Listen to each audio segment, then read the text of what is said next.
The first analogy is the disease. So this analogy explains why Christians won't shut up. Why we feel the need to talk about this, to talk about Jesus, is because of this.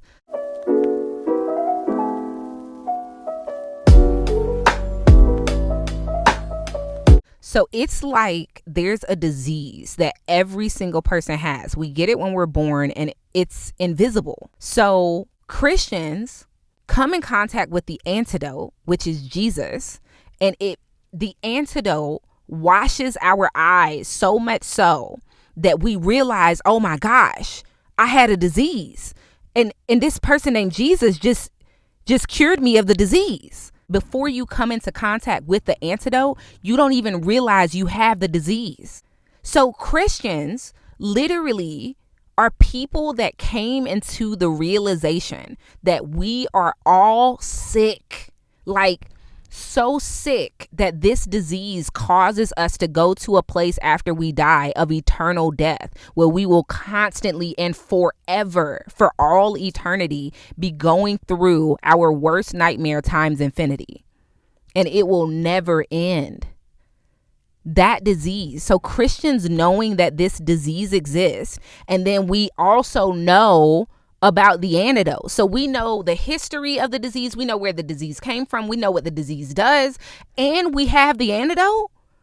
We're not about to shut up about this. If we love you, if we care about human beings in general, but definitely like my friends and family, if I care about you, I am going to tell you. I'm going to tell you like, yo, it's literally like when COVID came out, COVID breaks out, I get sick from COVID, and then I figure out what the antidote is, and me not tell nobody just because I think that the world gonna think I'm crazy, or just because I think that, oh, they're not gonna want to take the antidote. I'm telling you what the antidote is, and the antidote is Jesus. It's up to you to take the antidote. It's up to you to believe that there's actually a disease. It is completely up to you. But it ain't no fairy tale. This is the real deal. Like, literally think about this. We know that there's a disease. I look at some of my friends and my family members. I know that we both, me and you, we have a disease. But I got the medicine over here. I'm taking the medicine every day, and I know you don't even have the medicine. So you just walking around getting sicker and sicker and sicker. That's why Christians can't shut up. We have to tell you. And this is what gets a lot of people tripped up. They don't want to accept the fact that they sin. Like, I sin. I'm a sinner.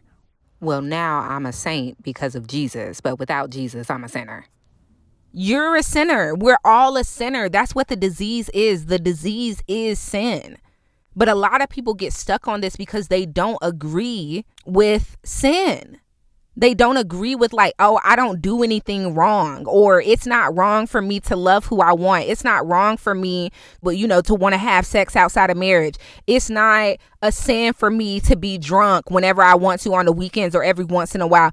All of these different excuses. And it's just like, yo, like, I'm not about to sit here and convince you that good and evil exist, that not everything is good, and that there needs to be a standard of what is good and evil.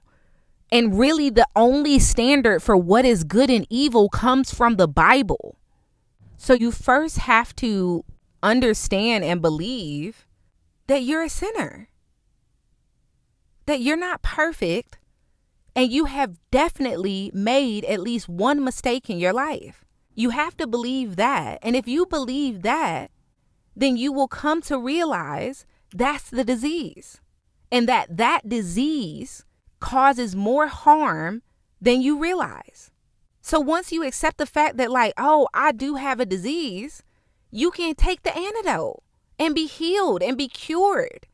And you don't have to deal with the penalty, with the side effects, the consequences of this disease, because you've taken the antidote. You're cured. So that's why Christians talk about it, because it's literally like walking around seeing a whole bunch of sick people and you got the antidote right in your pocket. We're not about to sit here and walk around with the antidote and not give you the antidote. It's up to you to take the medicine. But we got to at least let you know that we got it. We got to at least offer it to you. So that's what this video is for me.